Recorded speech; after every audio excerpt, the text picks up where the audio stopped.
really what we're looking at here is this is all running on a prototype Meteor Lake system. As you can see, this is GIMP, or the GMU Image Manipulation Program, and very much an open source version for anyone who's been in the Linux community a long time. GIMP is a major player there, but also an Adobe Photoshop alternative.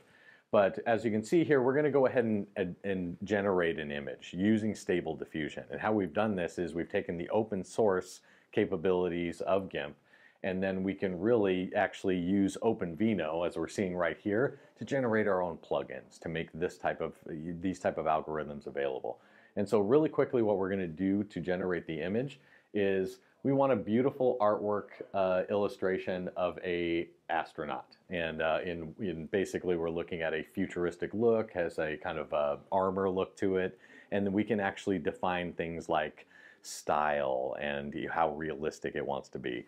And then also we have a negative prompt, which basically means low resolution, black and white. We want to get away from those things. So we want it to be more colorful, more of those pieces, and that's how we control it.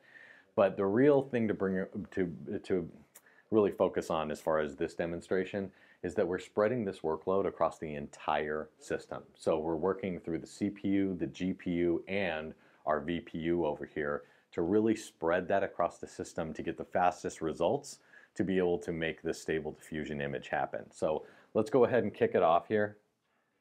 And so we have it running over all different parts of the system. If I clicked it right, there we go. There we go, do your thing. Okay. And so while it's actually generating through, it's going through 20 iterations of basically collecting this image together and generating it on the fly. And so because this is a common usage model as far as I want to actually get several iterations of, oh, maybe that's not the perfect thing I want. So you tweak the chat parameters a little bit. So as far as a usage model, looks pretty solid, right? As far as, and I'm not an artist, right? This isn't something that's, some high concept level design like this you can generate in no time at all.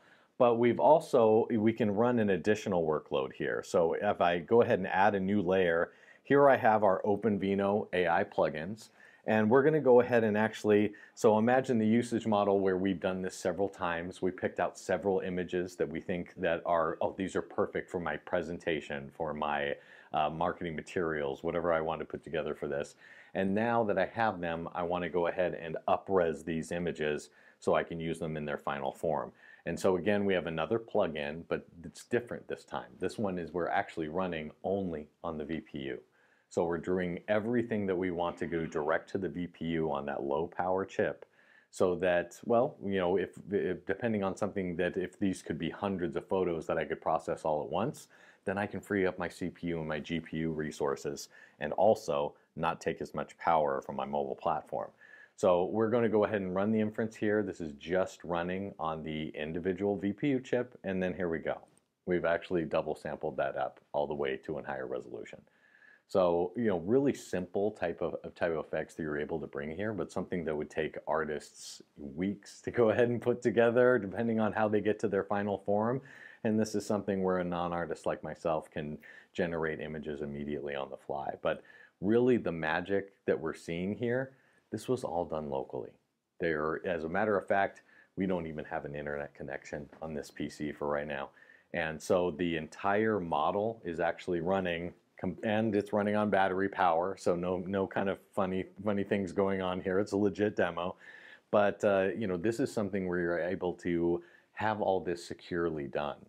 So if I was generating marketing assets for Intel, I could actually do that locally and securely by not going ahead and moving that traffic over to the cloud, or having to use a public service like ChatGPT or something like that.